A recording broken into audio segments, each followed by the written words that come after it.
என்னுடைய பேர் பரமானந்தம். நான் என்ன பார்த்து வரேன். கடந்த 2015ஆம் ஆண்டு நான் இந்த சபையில் தான் ரட்சிக்கப்பட்டேன் என்னுடைய தாயார் மூலியமாக. அன்று முதல் இன்று வரை நான் சபைக்கு வருவது உண்டு. பல அற்புதங்களை பெற்றுக்கொண்டு நான் என் குடும்பமும் என் பிள்ளைகளையும் நான் நம்மளோட சந்தோஷ சமாதானோடு வாழ்ந்து கொண்டு வரேன். சில சூழ்நிலை மத்தியிலே, போராட்ட மத்தியிலே, எங்கள் குடும்பம் பல பிரச்சனை மத்தியிலே, பலவித நெருக்க மத்தியில் வாழ்ந்துச்சுவேன். இந்த சூழ்நிலை கூட என் மகன் ஒரு 5ஆம் வகுப்பு ஒரு சென்பால் ஸ்கூலில் ஒரு ப்ரைவேட் ஸ்கூலில் தான் படித்தாப்பல. 5ஆம் வகுப்பு முடிஞ்சு வேறு ஸ்கூலில் போய் சேர்க்கும் போதோ அவங்க சொன்னாங்க, இல்லை உன் மகனுக்கு இங்கே எக்ஸாம் எழுத சொல்லுவேன், அதில் அவன் பாஸ் பண்ண தான் ஸ்கூலில் சேர்த்துக்கணும்னு சொல்லிட்டாங்க. எனக்கு ரொம்ப கஷ்டமாயிடுச்சு. அது எப்படி சொல்கிறான்னு சொல்லி சரி நான் ஒன்றும் பேசலை. சரிங்க என் மகனுக்கு அட்மிஷன் போட்டு சொல்லிட்டு அவங்ககிட்ட ஒரு 500 ரூபா கொடுத்து ஃபார்ம் வாங்கிட்டு நேராக ஐயாவுண்ட காலில் வந்தேன். ஐயா இந்த மாதிரி என் மகனை சேர்க்கணும், அவங்க சொல்கிறாங்க எக்ஸாம் வச்சு பாஸ் பண்ண தான் அதில் சேர்க்கணும்னு சொல்லிட்டு வந்து கேட்டேன். அப்போ ஆண்டரை பார்த்து வந்து ஐயா எனக்காக ஜோம் பண்ணார். நீ இப்போ 2 அற்புதம் நடக்கணும் கவலைப்பட அப்படி சொல்லி 2 தூதர் நான் அனுப்புகிறேன் அப்படி சொல்லி போனாங்க. போனேன்னா அன்றைக்கே எக்ஸாம் ஏதோ பையனுக்கு மத்தியானம் ஒரு 2 மணிக்கு நான் இட்டு போனேன். அதுக்கப்புறம் அவங்களும் என்னை கூப்பிட்டாங்க. என்னப்பா பக்கனை இட்டுன்னு வந்துட்டேன் மேடம். என்ன சரி எழுத உள்ளமா எழுதுங்க அப்படின்னாங்க. இல்லைப்பா நான் முதல்ல சொல்லிடுறேன், பையன் எழுதுவான், ஆனால் எக்ஸாமில் பாஸ் பண்ண தான் இங்கே சேர்த்துக்குவேன், இல்லை வேறு ஸ்கூல் தான் சேர்க்கணும் அப்படின்னாங்க. நான் சொன்னேன், அம்மா நீங்கள் மனுஷன் சொல்கிறீங்க, என் கூட ஏசப்பா இருக்கார், அவர் என் மகனை நடத்துவார் அப்படின்னு சொல்லிட்டு நான் ரொம்ப மன வேதனை அந்த ஏன்னா எவ்வளோ கஷ்டம், பல போராட்ட மத்தியில் நம்ம இவ்வளோ கஷ்டப்பட்டு கூட இந்த மகனுக்கு சேர்க்குறது இவ்வளோ பாடா அப்படின்னு சொல்லிட்டு. ஏன்னா எல்லா ஸ்கூல்லையும் சேர்த்துக்குன்னு சொல்லுவாங்க, ஆனால் இவங்க வந்து ஒரு கண்டிஷன் போட்டாங்க எனக்கு. நான் ஐயா அங்கே ஜோம் பண்ணேன், ஆனால் என் பையன் உள்ள எக்ஸாம் ஏறான். நான் இங்கே சோத்திரம் என்னங்கிறேன், சோத்திரம் பண்ணி ஜோம் என்னங்கிறேன். ஆண்டவரே ஏசப்பா நீங்கள் நடத்தணும், சத்துருக்கா மத்தியில் நீங்கள் வெக்கப்படாத என் மகனை நீ பாதுகாக்கணும், அவனை எல்லா இதுலேயும் தேர்வு எடுன்னு சொல்லிட்டு 2 மணி நேரம் உட்காந்து எழுதிங்கன்னா நானும் 2 மணி நேரம் ஜோம் பண்ணிக்கிறேன். சோத்திரம் தான் சொல்லிக்கிறேன், வேறு எதுவும் பண்ணலை. அப்புறம் பின்பு 2 மணி நேரம் முடிஞ்சு அவங்க என்னை கூப்பிட்டு பையன் பாஸ் பண்ணிட்டான், 50 மார்க் வச்சா 50க்கு 37 மார்க் எடுத்திருக்கான், நான் சேர்த்துக்கிறேன் அப்படின்னாங்க. அப்போ தான் எனக்கு மன கஷ்டமாச்சு. ஆண்டவரே உமது நாமத்தை நம்ம ஏற்றுற ஆண்டவரே நீ என் மகனோட இருக்கிறீங்க சொல்லிட்டு மன வேதனையாச்சு. அப்போ அவங்க சொன்னாங்க சரி ஓகே ஆச்சு, ஆனால் ஃபீஸ் கட்டணும்னு சொல்கிறாங்க. எங்கிட்ட பணம் கேட்டது. அப்போது நான் தெரிஞ்சவங்களுக்கெல்லாம் போய் காசு கேட்டேன், யாருமே எனக்கு உதவி செய்ய வரல. அப்படியே ஐயாவுண்ட வந்தேன், ஐயா அந்த மாதிரி ஃபீஸ் கட்ட சொல்கிறாங்க ஐயா, என்கிட்ட ஒரு பைசா எடுக்கல. நான் தெரிஞ்ச உறவினரில் காசு கேட்டேன், யாருமே எனக்கு உதவி செய்யலைண்ணே. நான் சொல்கிறேன் நீ அற்புதம் நடக்கும், நீ பணம் கேட்காத இடத்துல உனக்கு பணம் வரேன்னு சொன்னார். அதே போல் எனக்கு ஒரு வீட்டுக்கு போனேன், இரவு 7 மணி 8 மணி இருக்கும், எனக்கு ஒரு ஃபோன் வந்தது, எனக்கு தெரிஞ்சவங்க தான். அவங்க வந்து தம்பி நான் உனக்கு பணம் தரதா இருக்கேன், நீ வந்து வாங்கிக்கிறேனுங்க சொல்லிட்டு எனக்கு ஆச்சரியமாக ஆயிடுச்சு. எனக்கு என்னடா அது யாருன்னு தெரியல. எனக்கு அப்புறம் போனாக்கா எனக்கு ஏற்கனவே பணம் கொடுக்குற ஆள் அவர் அந்த நேரத்தில் 8 மணி ஃபோன் பண்ணி 25,000 பணம் கொடுத்து எனக்கு மகனுக்கு ஸ்கூல் ஃபீஸ் கட்ட சொல்லி எனக்கு கட்ட வச்சார். ஆனால் எனக்கு ஐயா எனக்கு அவ்வளோ ஆறுதலாக எனக்கு ஜெபம் பண்ணி என்னை அமைச்சு நிச்சயமா நீ சாட்சி சொல்லுவேன்னு சொன்னார். நான் விசுவாசிக்கிறேன். அதே போல் வந்து இப்போ சாட்சி சொன்னேன். ஆண்டவர் இந்த சிறு சாட்சியை ஆசீர்வதிக்கணும் ஏசப்பா கூட ஸ்தோத்திரம். நன்றி. பார்க்கும்போது ஆண்டவர் வார்த்தை இப்படியாக சொல்லப்பட்டிருக்கிறது. ஆர்க்கு 11வது அதிகாரத்திலே 11லேருந்து 14 வருஷத்துக்கு வந்து ஆவியானவர் பேசுவாராங்க. அப்போது இயேசு எருசலேமுக்கு வந்து தேவாலயத்தில் பிரவேசித்து, எங்கே பிரவேசித்தார்னா தேவனுடைய ஆலயத்தில் இயேசு பிரவேசித்து எல்லாவற்றையும் சுற்றி பார்த்தார். இன்றைக்கி நம்ம அதிசய பிரகாரம் தேவாலயம் தான், எண்ண முடியாத தேவ ஆலயம் இருக்குது. ஆனால் இந்த ஆலயம் அவரை சுற்றி பார்த்தார். இயேசு உலகத்தில் ஊழியத்தில் இருக்கும்போது அவர் ஒரு ஆலயத்தை சுற்றி பார்த்தாரா? அவர் சுற்றி ஏன் அந்த ஆலயத்தை அவர் சுற்றி பார்க்கணும்? அது நீங்கள் நினைக்கலாம். இன்றைக்கி ஒவ்வொரு ஆலயத்திலையும் இயேசு வந்து சுற்றி பார்த்தாரானால் அங்குள்ள சூழ்நிலைகள் எல்லாம் தேவன் நம்மளுக்கு விளக்கக்கூடும். இன்றைக்கி சுற்றி பார்க்கணும், ஏன் சுற்றி பார்க்கணும்? அப்படி ஒரு அபிஷேகம் இறங்கணும், அப்படி வல்லமை இறங்கணும், கிருபை இறங்கணும், தரங்கள் இறங்க, அப்போ ஆண்டு சுற்றி பார்க்க முடியும். அவர் என்ன செய்யணும்? அந்த ஆலயத்தை சுற்றி பார்த்தார் என்று சொல்லப்பட்டிருக்கு. இப்போ இயேசு வந்து தேவாலயத்தை பிரவேசித்து எல்லாவற்றையும் சுற்றி பார்த்து சாயங்காலம் ஆன போது தண்ணீர் கூட பெத்தானியாவுக்கு போனாராம். 11 சீசர்களோடு பெத்தானியாவுக்கு போனார். இயேசு பெத்தானியாவுக்கு போனார். ஏன் போனார்? எதற்கு போனார் என்ன நீங்கள் அறியணும். அங்கே போய் மறுநாளிலே அது பெத்தானியாவுக்கு இருந்து புறப்பட்டு வருகையில் அவர் பசி உண்டாயிற்று. ஏசுக்கும் பசி உண்டார். அவர் உன்னதமான தேவகுமாரன் தான். அவர் பசி உண்டாயிற்று. என்று வேதம் சொல்கிறது. அப்போது இலைகள் உள்ள ஒரு அத்தி மரத்தை தூரத்திலே கண்டு பார்க்க வந்தார். அத்தி பல காலமாக இராதபடினால் அவ்வளத்தில் வந்தபோது அது இலைகளை இல்லாமல் ஏதாவது கனி இருக்குன்னு பார்க்க வந்தார் இயேசு. இல்லை, இலைகள் தான் இருந்தது அந்த மரத்தில், கனிகள் இல்லை. காரணம் என்றால் கனி வரக்கூடிய காலங்கள் இல்லை.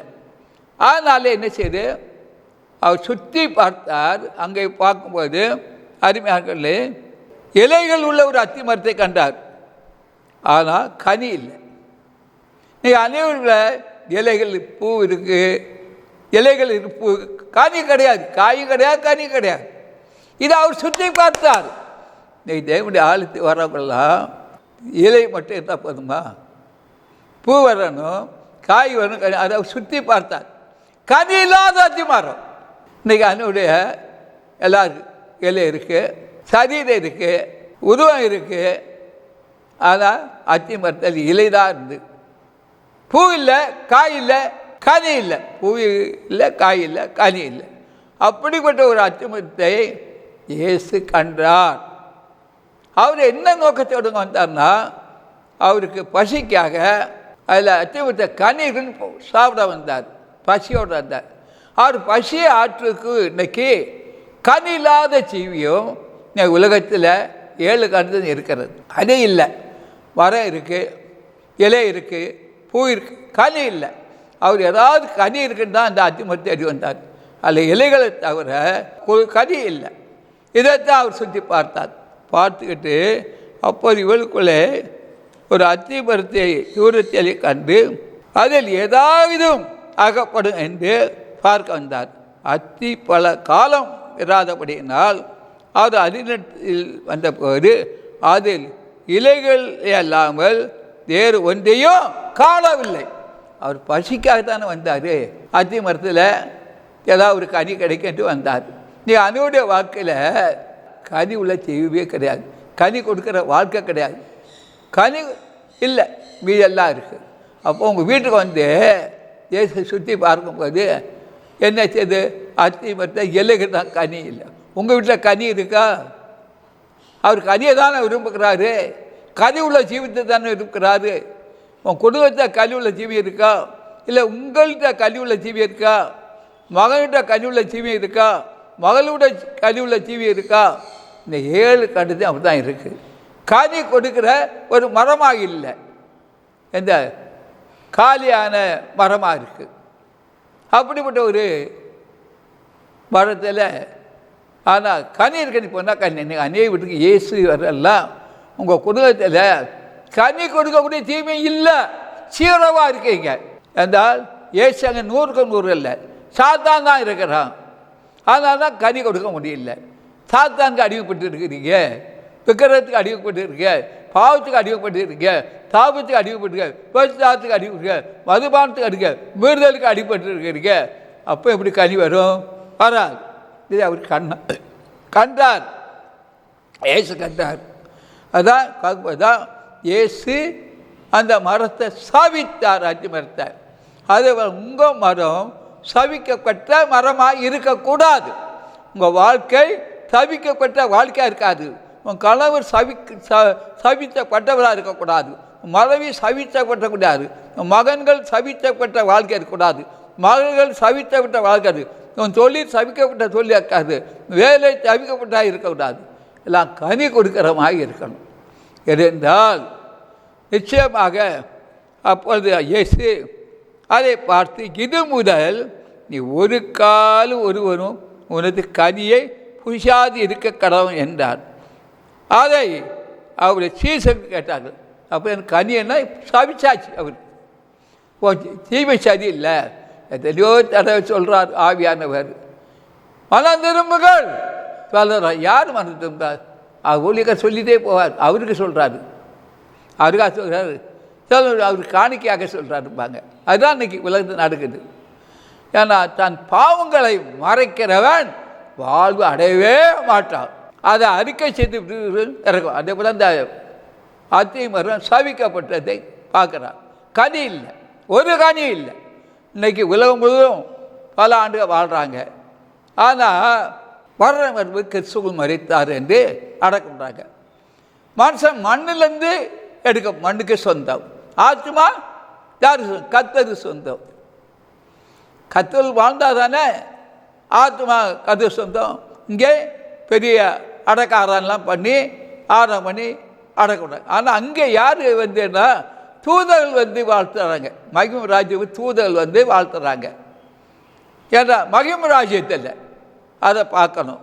இங்கே பார்க்கும்போது அப்போது ஆர் சொல்கிறார், இயேசு அதை பார்த்து, இது முதல் நீ ஒரு காலம் ஒருவனும் உன்னிடத்தில் கனியே புஷியாதிருக்க கடவன் என்றார்.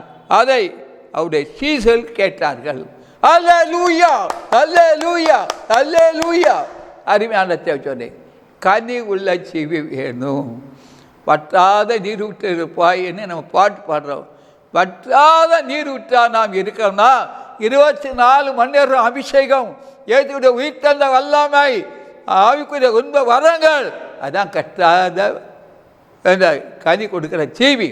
இச்சைப்படி நடந்து தொழிகரமான பாவம் செய்து ஏமாற்றி வஞ்சித்து திருடி ஏமாற்றி இன்றைக்கி இருக்கக்கூடிய உனக்கு நீ கனி. ஆனால் ஆலயத்தில் போய் முன்னால் போய் உட்கார்ந்து சாட்சி சொல்லுவீங்க, பாட்டு பாடுவீங்க, தேவ செய்தி கொடுப்பீங்க. உங்கள் வாழ்க்கையில் கனி கொடுக்க செய்வி இருக்கா?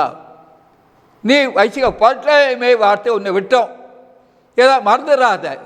உள்ள இந்து உனக்கு தெரியாமல் இருக்கலாம், கொஞ்சம் அகல உனக்கு உணர்வு வரும். அப்போ ஒரு சந்திப்பு வரும். அன்னைக்கு நீ கலங்கிறத விட இன்னைக்கா மனதின் மீது அன்னைக்கா நீ கலங்கணும். இந்த ரட்சண நாள், இதே அனுகிரக நாள், ஏசு சந்திக்கிற நாள் என்பதை அறியாமல் இருக்க வேண்டாம். இதான் ஆண்டோட வார்த்தை. இதே மார்க் 11வது அதிகாரத்தில் 19, 20, 21 பார்க்கும்போது சாயங்காலம் போது அவர் நகரத்திலிருந்து புறப்பட்டு போனார். நகரத்தின் பருவம் மார்க் 19, 20, 21 போனார். மறுநாள் காலையிலே அது வழியாக போகும்போது அந்த அத்தி மரம் ஏரோட பட்டு போயிருந்தது. இயேசு சபித்தார். அப்போ பாவத்தில் இருக்கவங்கெல்லாம் சபிக்க தானே போடுவாங்க. எத்தனை பெருமிச்சு விடுறாங்க, எத்தனை பேர் பண்கண்ணா இருக்காங்க, பொறாமை இருக்காங்க, எரிசலாக இருக்காங்க, வஞ்சகம் இருக்காங்க, சூன்யம் பண்ணுறாங்க, மாந்தியம் பண்ணுறாங்க. இவங்கெல்லாம் யார்? சபிக்கப்பட்டவர்கள். இல்லை, சந்தேகமே இல்லை, சபிக்கப்பட்டவர்கள் பேச சொல்கிறாரு.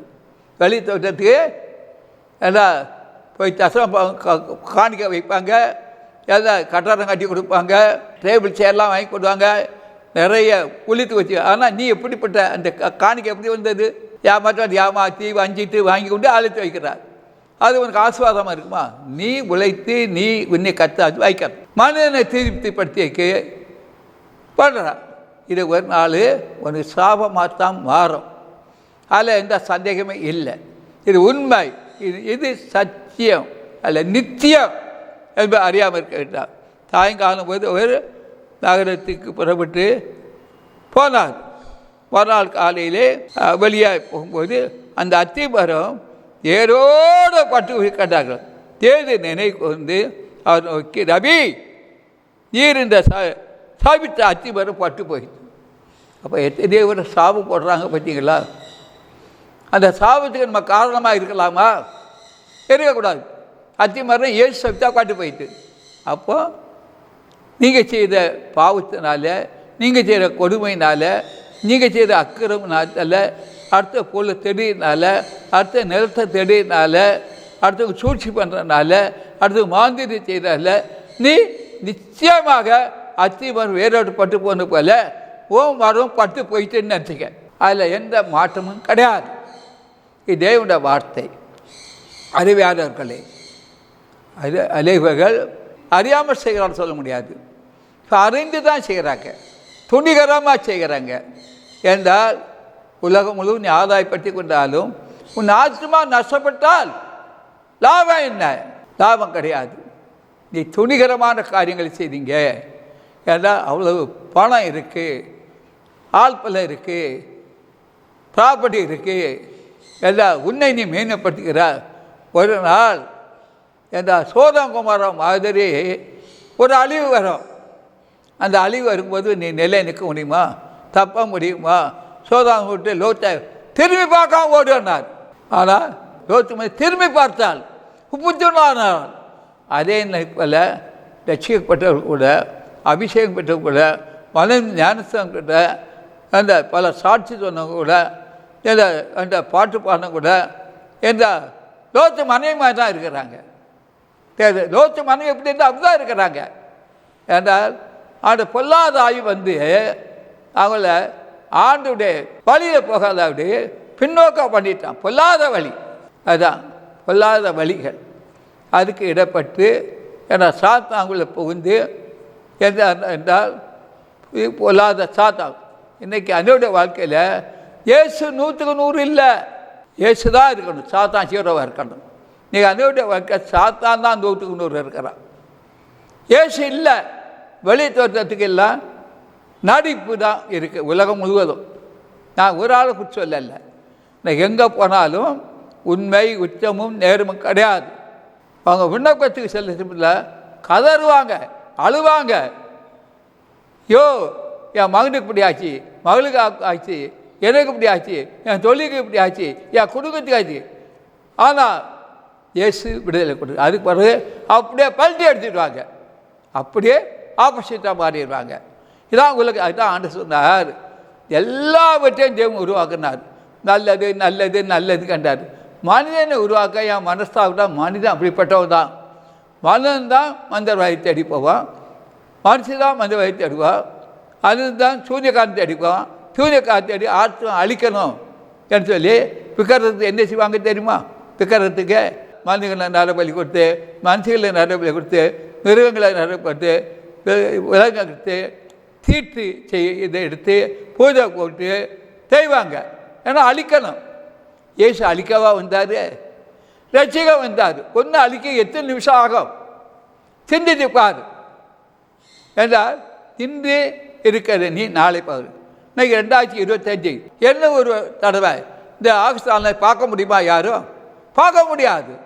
நாளை தினம் உன்னுடைய இல்லை, இந்தியன் கிடையாது. நீ செய்கிற தவிர உணர்ந்து பார். நீ என்னென்ன வச்சா யாருக்கு வரமாக ஒரு நாள் வந்து இருக்குமே, அப்போ நீ என்ன செய்வாய்? அங்கே ஓடுவாய், இங்கே ஓடுவாய், மருத்துவமனைக்கு ஓடுவாய், எங்கே போ.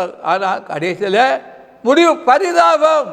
அதான் பற்று போன வாழ்க்கை, பச்சையான வாழ்க்கை இல்லை, நல்ல வாழ்க்கை இல்லை, கனிகூட வாழ்க்கை இல்லை, சந்தோஷமான வாழ்க்கை இல்லை. நீயே உன்னை கெடுத்துக்கிட்டாய். இதான் ஆண்டவர் சொல்கிறார். அதான் ஆண்டவர் சொன்னார், மன தருமங்கள் பலராஜும் சுவாமி வந்தார். மத்திய எழுதிய சுவிசேஷத்தில் 3வது அதிகாரம் 10வது வசனத்தை பார்க்கும்போது, இப்போதே கோடாரியானது மரங்களில் வேறருகே வைத்திருக்கிறது, ஆகையால் அல்ல கனி கூடாத மரங்கள்லாம் வெட்டுண்டு அக்கினி பண்ணும். இயேசு அல்ல கனி கிடைக்கன்னு பார்த்தார், மரத்தை தேடி போனார், அத்திமரத்தை தேடி போனார். அவர் பசிக்க ஒரு கனி எடுத்து பசிக்கலான்னு போனார். அது இலைதான் இருந்ததை தவிர கனி கொடுக்காத காலமாக இருக்குன்னா கனி இல்லை. அவர் சபித்தார், மரம் பட்டையாகி போச்சு. பேர் கேட்குறான், ஐயரே என் சபித்த மரம் பட்டு போச்சு. காரணம் கனி கொடுக்க வாழ்க்கை இல்லை, பட்டு போயிட்டு. அதான் ஆண்டு சொன்னார், வனம் திரும்புங்கள்.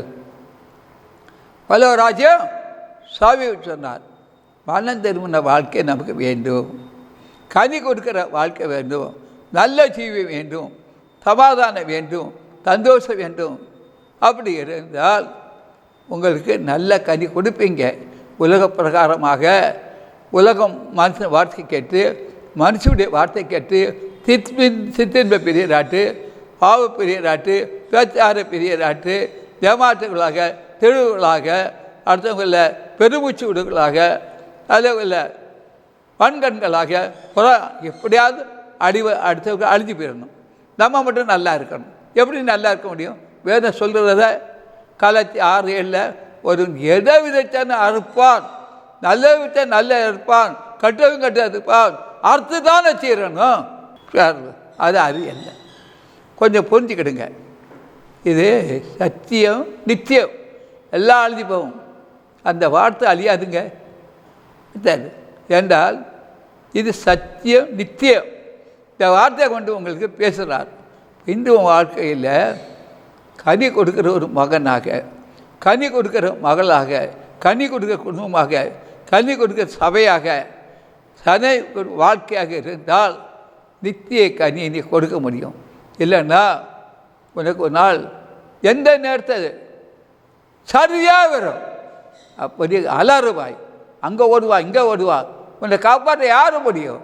நீ செய்த ஒவ்வொரு பாவமும், நீ செய்த ஒரு அக்கறமும், நீ செய்த ஒரு சூனியமும், நீ செய்த மாந்திரியமும் உன்னை விடுதலை ஆக்குமா?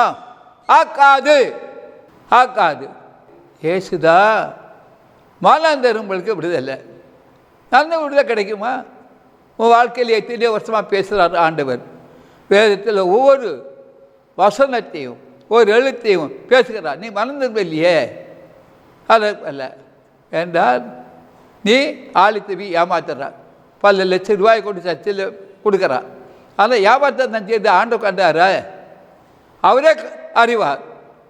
அதை ஒன்றும் ஒரு பாவம் நீ கொடுக்க காணிக்கனால பாவம் மன்னிக்க போக முடியுமா?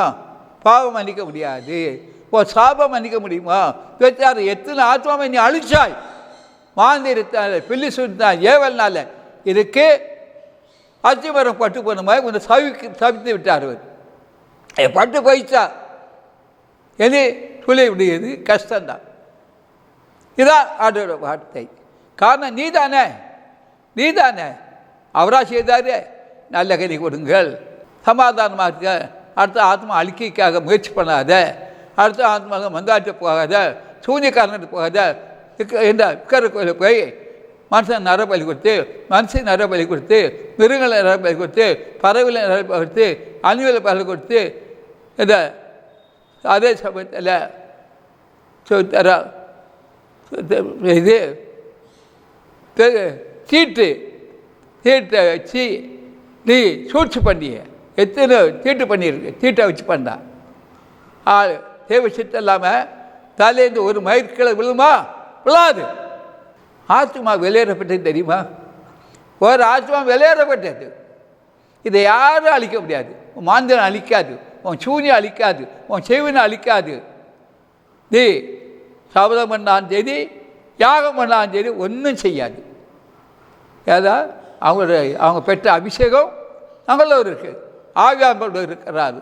அதுதான் நீ செய்ததெல்லாம் இன்றைக்கி உணராமல் இருந்தாலும் ஒரு நாள் நீ உணர்வாய். அந்த நாள் இன்றே வரும். அப்போ உன்னை யாருக்கு அப்புறம் அங்கே ஒரு நாள் இங்கே ஒன்றா தப்ப முடியாது. அதான் ஆண்டவர் சொன்னார், நாட்கள் பொல்லாத விழா இருக்கிறபடியால் காலத்தை பிரயோஜனப்படுத்திக் கொள்ளுங்கள் என்று சொன்னார். நாட்கள் பொல்லாத விழா இருக்கிறபடியால் காலத்தை பிரயோஜனப்படுத்திக்க. நீ இந்த காலத்தையும் மௌனம் வந்தால் யூதருக்கு சகாய் ரட்சிப்பு வேறு இடத்துலேருந்து வரும். Mighty Jesus, mighty Lord, Jesus mighty Lord, mighty Jesus Lord. அதை அறியாமல் தான் துணிகரமான காரியங்களை இன்றைக்கு உலகத்தொழில் செய்து கொண்டே இருக்கிறாங்க. இந்த தினம் உன்னுடைய கிடையாது, நாளை தினமே உன்னுடைய கிடையாது. எத்தனையோ பேர்கள் பல ஆண்டுகள் வாழலாம், நிறைய ப்ராப்பர்ட்டி வாங்கி வச்சுருக்காங்க, நிறைய வீடு கட்டியிருக்காங்க, நிறைய வாகனம் வச்சுருக்காங்க, நிறைய நகைகள் வச்சுருக்காங்க, நிறைய ஆசை வச்சுருக்காங்க. ஆனால் அனுபவிக்க முடியலையே, போயிட்டாங்களே. இப்போ கடந்த காலில் கொரோனாவில் எத்தனை லட்சம் போயிட்டாங்க, கோடிக்கணக்கில். ஆனால் என்ன நடக்க போகுது தெரியுமா? தெரியாது. இன்றே நீ செய்த அக்கிரமம், பாவம், சாபம் கண்டு செய்தெல்லாம் வெளியேறங்க அவர் எல்லாம் அவருக்கு தெரியும். நம்முடைய தேவன் உயிருள்ள தேவன், அவர் வல்லமுள்ள தேவன், அவர் ஒவ்வொருவரையும் பார்த்து கொண்டே இருக்கிறார் என்று அறியாமல் இருக்க வேண்டாம். ஜீசஸ் மைட்டி லார்ட், அந்த தேவன் தான் உன்னோடு பேசுகிறார். ஒரு நிகழ்ச்சி பார்க்கறதுக்காக நான் ஜெபிக்க போகிறேன். ஆபோஸ் 7 கர்த்தராகி ஆண்டவர் தீர்க்கதரிசிகளாகி அவருடைய ஊழியக்காரருக்கு வெளிப்பட்டாது. வெள்ளிக்கிழமை வரும் ஒரு வெள்ளிக்கிழமை ஒரு இடத்துக்கு போயிட்டு வராங்க, மந்திரவாதிட்ட போயிட்டு வராங்க. எடி நீ அந்த மந்திரட்டு போக மாட்டான், ஏன்னா உன் முகம் வெக்க கொண்டு போனது. தாலா கொஞ்சம் வெள்ளிக்கிழமை தான் மந்திராட்டு போகிறா, இனி போக மாட்டான். நீ செய்த மாந்திரம் உனக்கு வந்தாச்சு. ஒரு கூட நிறைய பொருள் இருந்தாலும் நீ சாப்பிடலான்னு நினைக்க சாப்பிட முடியாது. அதே ஒன்று சொல்லிட்டேன். வாலி பிள்ளை ஒரு பிள்ளை வீட்டில் இருக்கு, அது அற்புதம் நடக்குமா? நடக்கும், நடந்து விட்டது. சுவிசேஷத்தின் பிரதிநிதியாக இந்த ஊழியக்காரத்தை தெரிந்து கொண்டேன். கோடிக்கணக்கான மக்களுக்கு ரட்சிப்பை தருவை ஆண்டவர் சொல்கிறார். பழிக்கு பழி வாங்குன்னு சொல்லி எத்தனை வருஷமாக நீ பழிக்கு பழி, அந்த பழி உலக்கே வந்தாச்சு. இந்த தொழுவத்தை அழிக்க நினைச்சார், இதை அழிக்க முடியாது, இதை ஆண்டு கட்டி விட்டார். இலையில்லாத உலகத்துக்காக நீ வாழ்கிறாய், நிலையான உலகத்துக்காக நீ வாழலை. ஒரு பெரிய பாம்பு உலகத்தை விட்டு சாக போகுது, இதை நீ பார்ப்பாய். கடல், சென்னை கடற்கரையில் ஒரு பகுதியில் ஒரு சம்பவம் இருக்கும், நீங்கள் பார்ப்பீங்க. தொழில் அதிபர்கள்லாம் நிறைய திட்டம் கொண்டு தொழில் செய்ய நினைக்கிறாங்க, செய்யக்கூடாது. செய்தால் அவங்களுக்கு எந்த பிரயோஜனம் கிடையாது. ஆலயத்துக்குள்ள துர்ச்செய்தியை பரப்புனர்கள்லாம் ஐயோ எல்லாம் ஆண்ட சொல்கிறார். ஒரு விருது வராதபடி ஒரு செபிக்கிறாங்க, எனக்கு விருது வரவில்லையே. ஏன் வரல? நீ செய்த பாவம் அக்கறை வரல, மனம் திரும்பு, அந்த விருது வரும். ஒரு ஆவி உலகம்ல இருக்கு பார்த்தீங்களா, அது போகுமா போகாதா? இந்த ஜெபமெல்லாம் போயிருமே, அந்த ஆவி போகாமல் இருக்க நீ தான் காரணம். நீ ஜெபம் பண்ண இல்லையே, இயேசுவை நோக்கி கூப்பிட்டியா? மனிதனை பெருமைப்படுத்துகிறாய், ஆலயத்தில் போய் மனிதனை பெருமைப்படுத்துகிறா, மனுஷியை பெருமைப்படுத்துகிறா, அங்குள்ள மக்களும் இருக்கிற தேவனை நீ மகிமைப்படுத்தலை. அதனால் உனக்கு நீ கூப்பிட்ற சத்தை செய்வருமா? ஒரு பொன்னாட படுத்தினா ஒரு பெருமை, உனக்கு உதவி செய்தால் பெருமை. இதை ஆண்டு அருவருக்கிறார். இயேசு செய்யணும், வாழ்ந்தான் செய்வதில்லை, மனசு செய்வதில்லை, கர்த்தர் செய்வார். கபா ஷமனா அதிகரபா சங்கரபா அதிகரபா. ஒரு தோட்டத்தில் 3 பேர்கள் செய்த தவறை நான் கண்டேன். அந்த தவறு கண்டேன். அவங்க என்னென்ன செய்தாங்க தோட்டத்துக்கு உரமாக தெரியும். அது அவர்கள் முடிவு சமீபம். எத்தனை மந்திரவாதி அனுப்புனாங்க, எத்தனை விக்கிரக அனுப்புனாங்க, செய்வேன். இதெல்லாம் அவங்களுக்கு வந்தாச்சே, எது என்ன செய்ய முடியுமா? செய்ய முடியாது. குழிக்குள்ளே போயிச்சு விட்டேன், அடக்கம் பண்ணி விட்டேன். நீ பல்லட்டு போய் சொன்ன, குழிக்கு பதிக்க முடியுமா? அடக்க முடியுமா? தேவை சித்தம் இல்லாமல் தள்ளி ஒரு மயிறு கூட கேள்விடாது. மாய்ச்சி ஜீசஸ் மாய்ச்சி லார்டு. முன்னாள் யோகத்தில் சென்னை கடற்கரையில் ஒரு சம்பவம் நடக்கும். இப்போ எல்லோரும் தான் பார்ப்பீங்க, நீ குடிக்கிற தண்ணி குடிக்க முடியுமா? நீ குளிக்கிற தண்ணி குளிக்க முடியுமா? குளிக்க முடியாது. இயேசுவோட வருகைக்குள்ள முதல் அடையாளம் தென்னை கடற்கரை தான் நடக்க போகுது. பழிக்கு பழி வாங்க சொன்னால் வாங்க முடியுமா? யார்? தேவ மனிதன், தேவனால் அழைக்கப்பட்டவர், ஒன்றும் செய்ய முடியாது. நீ வைத்து உனக்கு தான். அடுக்கு மாடி கட்டடங்கள் கூட அசைய போகுது. இது அறியல, பெரிய பெரிய கட்டடம் கட்டியிருக்காங்க, ஒன்று அது கூட அசையும். அந்த நாள் சமீபம். ஒரு ஊருக்கு ஒரு போக இருக்காங்க, போகாதுங்க. ஒரு சித்தத்தை அறிந்து போங்க. ஒரு பிள்ளை இல்லைன்னு கவலைப்படாதுங்க, ஆண்டு பிள்ளை கொடுப்பார். அந்நாளுக்கு இறங்கினாரே கொடுக்க மாட்டாரா? அந்நாள் தாழ்த்தி ஜெபம் பண்ணாள். ஆளுக்கு சாமியில் கொடுத்தா. நீ தாழ்த்த இல்லையே, பெருமை. நான் இந்த குடும்பத்தில் வளர்ந்துருக்கிறேன், நான் பிரசத்தி விலக்கு கொடுப்பேன், என் வீட்டுக்காரர் தொழில் இருப்பார், நான் எனக்கு நிறைய ப்ராப்பர்ட்டி இருக்குது, நகை இருக்குது, சர்ச்சில் ஏனென்றால் ஆல்டர் செய்து கொடுத்துருக்கேன், செஞ்சு செய்து கொடு. அந்த பெருமை. நான் அங்கே வந்து என்ற ஆசீர்வாத தட்டு வாங்கியிருக்கிறேன் என்று தெளிக்கலாம், பெருமை. இதெல்லாம் ஆண்டவர் நிராகரிக்கிறார். இதை அவர் ஏற்றுக்கொள்ளலை. இந்த நிகழ்ச்சியை பார்க்குற ஒருவரும் ஆசைப்பார். இந்த ஊழியத்துக்காக நீங்கள் சேவம் பண்ணுங்க. உங்கள் ஆண்டவர் பேசுவாரானால் இந்த ஊழியத்துக்கு தொலைக்காட்சி எழுதி உற்சாகம் காணிக்க அனுப்பி வைங்க. கர்த்தர் உங்களை ஆசீர்வதிப்பார். இந்த நிகழ்ச்சி பார்க்குற ஒவ்வொருவரையும் நாங்கள் அதிசயப்பாருக்கா உங்களுக்கு ஆசீர்வதித்தை ஜெபிக்கிறோம். ஆமே ஆமே ஆமே. எங்களுடைய வங்கி விலாசம் S Thangasamy, bank of Baroda, Ambattur branch. Account number 05330100023359. IFSC code BAR 0AM BATT. மேலும் தேவ ஊழியரை நீங்கள் தனித்தனியாக சந்தித்து ஜெபிக்க விரும்பினார் ஒவ்வொரு நாளும் அதிகாலை 5 மணி முதல் காலை தொழுகையில் நீங்கள் கலந்து கொண்டு சகோதரர் அவர்களை சந்தித்து ஜெபித்துக் கொள்ளலாம். மேலும் விவரங்களுக்கு தொடர்பு கொள்ள சுவிசேஷகர் எஸ் தங்கசாமி, தொலைபேசி எண் 26574550, 26574551, செல்போன் 9383344445. புத்தூர் அதிசய பராக்கா தீர்க்க தரிசன ஊழியங்கள் நடத்தும் பரிசுத்த உபவாச ஜெப கொடுகை நடைபெறும் இடம் அதிசய பராக்கா தீர்க்க தரிசன ஊழியங்கள் 71 மௌனசாமி மடம், அம்பத்தூர் ஓச்சி. இதில் சிறப்பு ஜெபம் மற்றும் தேவ செய்தி அளிக்க இருக்கின்றவர் தீர்க்கதரிசி எஸ் தங்கசாமி அவர்கள். அன்பானவர்களே, இந்த உபவாச கூட்டத்தில் கலந்து கொண்டு தேவ ஆசீர்வாதங்களை பெற்று செல்ல அன்புடன் அழைக்கப்படுகின்றனர். தேவைகளுக்கும் மேலும் ஆலோசனைகளுக்கும் நீங்கள் தொடர்பு கொள்ள வேண்டிய முகவரி சுவிசேஷகர் எஸ் தங்கசாமி, 71 மௌனசாமி மடம், அம்பத்தூர் ஓச்சி, சென்னை 53.